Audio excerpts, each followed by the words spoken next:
Hello and welcome to Digital Farm TV. I'm Scott Andrews. The federal government has extended mandatory country of origin labelling to include beef, sheep and chicken. The ruling, agreed to by the federal and state government members of the Legislative and Governance Forum on Food Regulation, means that businesses will display a single sign for all Australian produced meat products, while imported products will be specifically labelled.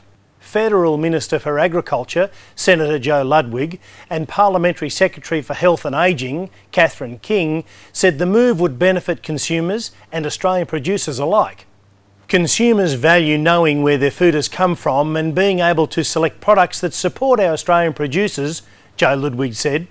Catherine King said consumers would have access to a clear and accurate country of origin information on a wider range of products.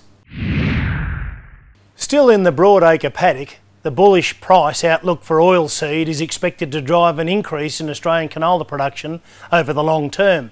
However, plantings are set to drop this coming season.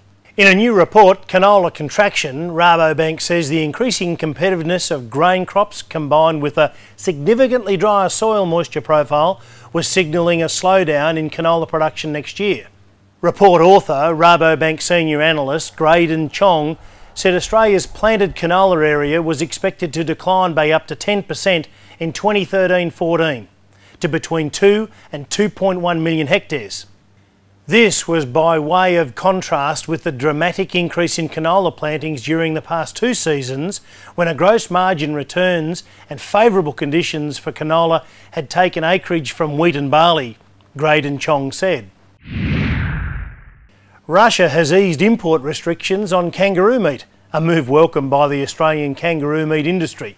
Australia's largest kangaroo meat supplier, Macro Meats, has secured permission from the Russian Quarantine Authority to begin exportation of its products after the Metro site and operations were inspected during a recent 3-week period, according to the ABC News. Restrictions were put in place 4 years ago following Russian claims that the trade presented food safety concerns, citing high levels of E. coli and salmonella. Government and industry groups have extensively lobbied the restrictions for the past 4 years after the suspensions brought the industry to its knees, wiping out more than half of the $120 million export sector.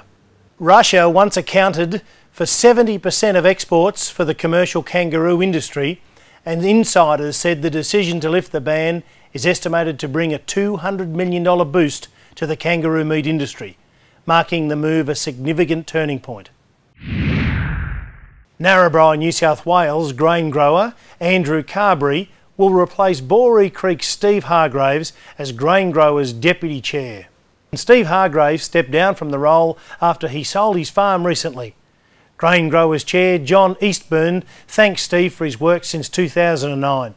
Steve Hargraves had worked tirelessly for the betterment of the grains industry.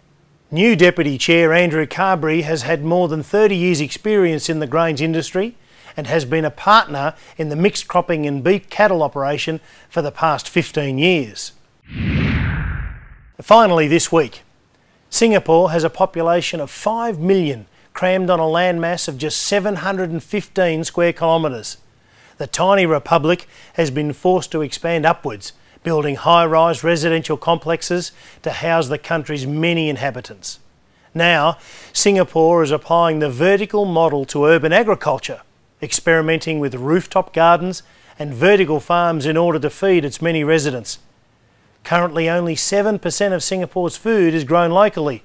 The country imports most of its fresh vegetables and fruits daily from neighbouring countries such as Malaysia, Thailand and the Philippines, as well as from the more distant trading partners like Australia, New Zealand, Israel and Chile.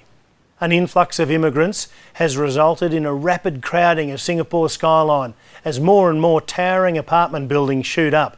And meanwhile, what little land was available for farming is disappearing fast. The solution to the problem came in the form of a public-private partnership with the launch of what has been hailed as the world-first low-carbon, water-driven, rotating vertical farm for growing tropical vegetables in an urban environment.